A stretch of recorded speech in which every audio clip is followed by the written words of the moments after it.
We're going to start our search for the lost tribes where they were last reported to be located. That is in ancient Assyria and Media. Now, this is in northern modern Iraq and Iran. Our first clue to the ultimate fate of the lost tribes was found by the archaeologists in excavating the Assyrian royal library at Nineveh. That is in the ruins of the palace of Sargon II. They were in the form of cuneiform tablets, such as you see here. These were actually uncovered over a century ago, translated in 1930 by Professor Waterman of the University of Michigan. But their relevance to Israel was completely overlooked. This was because they were in complete disorder among some other 1,400 other texts, and no Israel words or names appeared. One tablet, dated 707 BC, referred to a land called Gumir, which was occupied by people called Gumira or Gimera. Now, this was a very area the Israelites had been placed just 14 years previously. Gamir, we believe, is evidently a corruption of Gomri, the Assyrian name for Israel, formed by the inversion of the final syllable IR to R, I should say RI to IR. Such inversions are very common in Assyrian writings. These tablets were actually spy reports sent to the Assyrian king from a frontier post. The king being that time was Sargon. These reports covered a large period of time.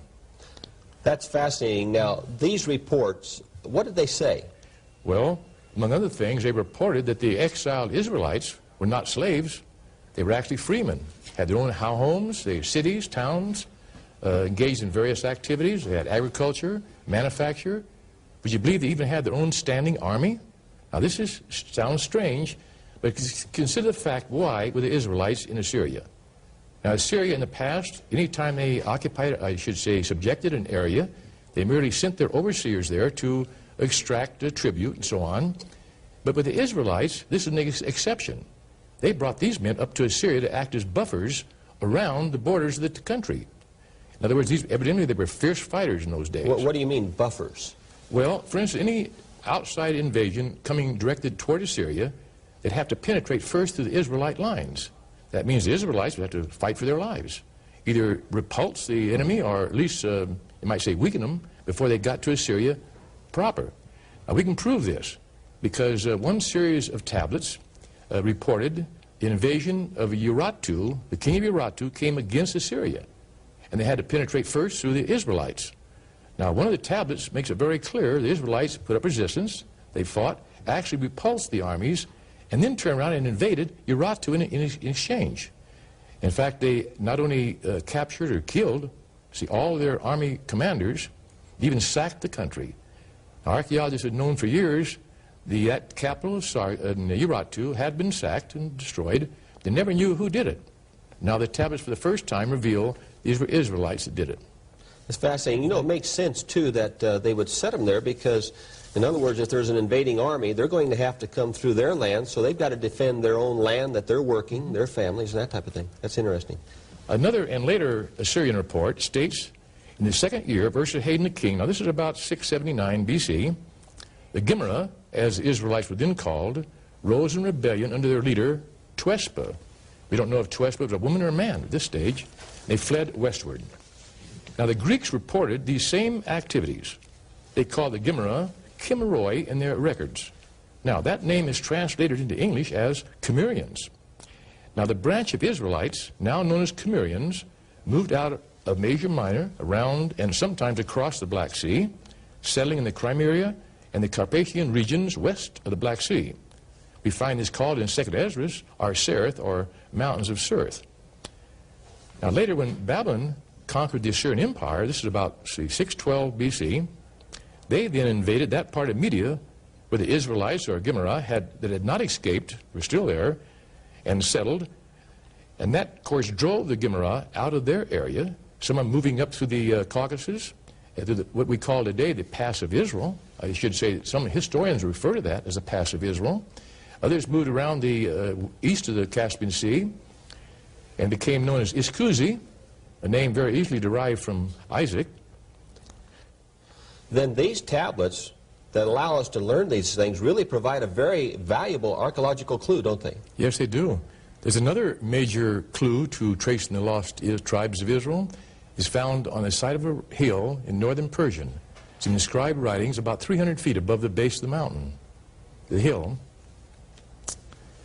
Now, the inscriptions were actually carved in Akkadian, Elamite, and Old Persian languages. All three told the same story. The inscriptions show that the Babylonian name Gimra was written Saka on the Persian inscription, proving that the Gimra and the Saka were the same people. Now, the Greeks called these Scythians, I should say they called the Saka, Scythians in all their records. This is the first mention of the word Scythian. It's also interesting to note that the various names of Gimra are called all have the same root, SK, as Isaac. Now, before the tribes went into exile, they called themselves the house of Isaac. You can find this in the Bible in Amos 4, verses 7 and 16, I believe. Archaeology has not only identified these Scythians as members of the lost tribes of Israel, but for the first time provided us with realistic, lifelike pictures of what the ancient Hebrews people looked like.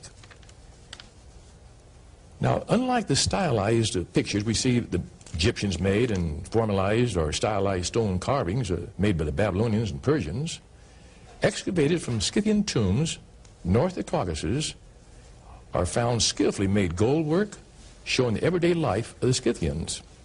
Here, two Scythian horsemen are astride their horses. Two Scythians here are fighting back to back using bows and arrows. Now, this reminds us of the little tribe of Benjamin that had, according to the Bible, 280,000 men of valor that bore shields and drew the bow.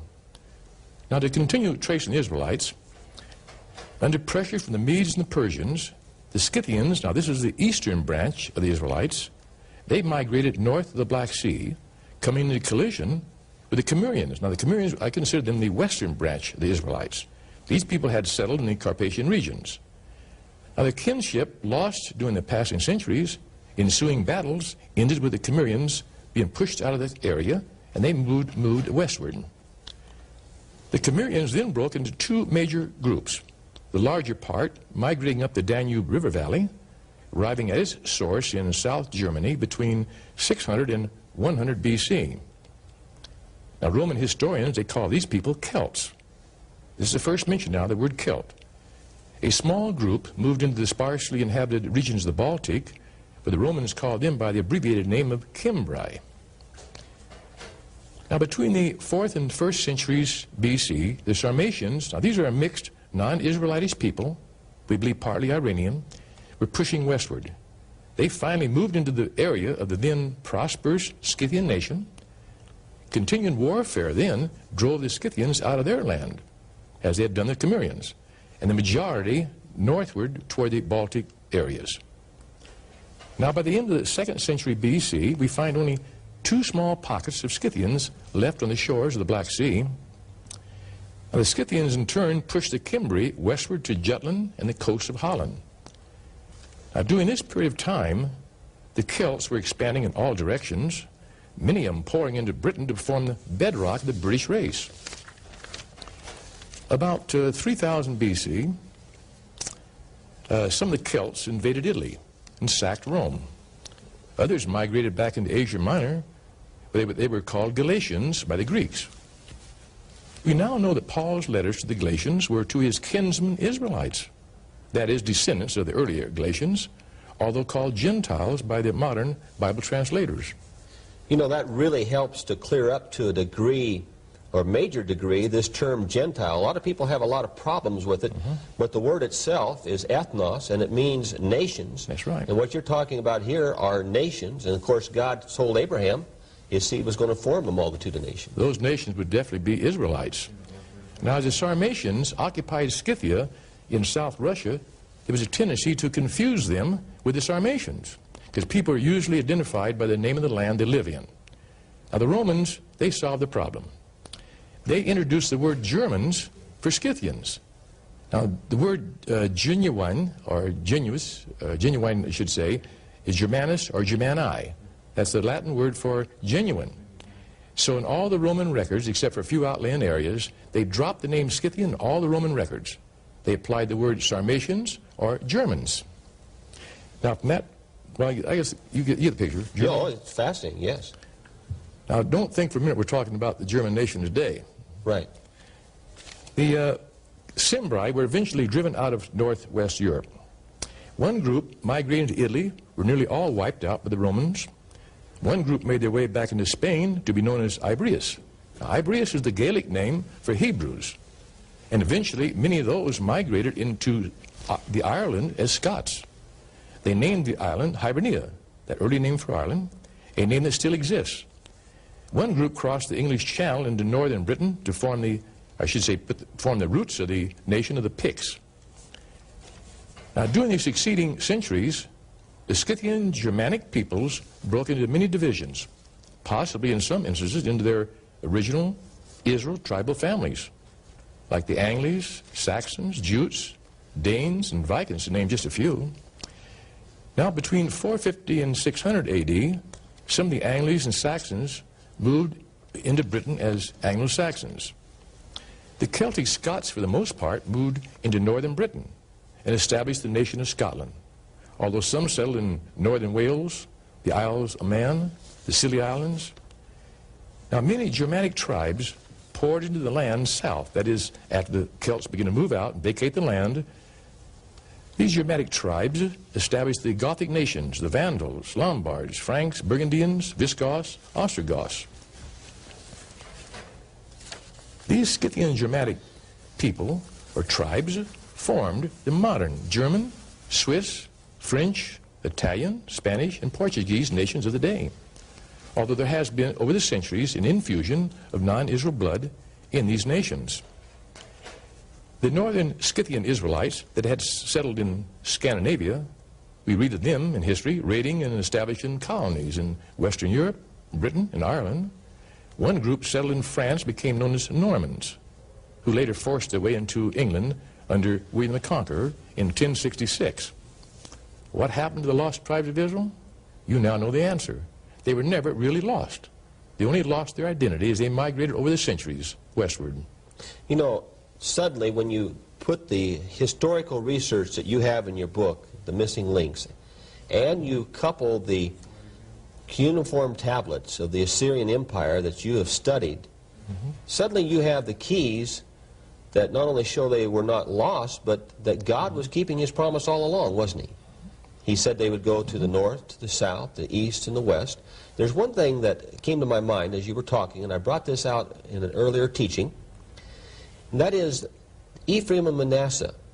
Then it seems like what you're saying there, that these people formed the bedrock of the British nation, which formed a multitude of nations themselves.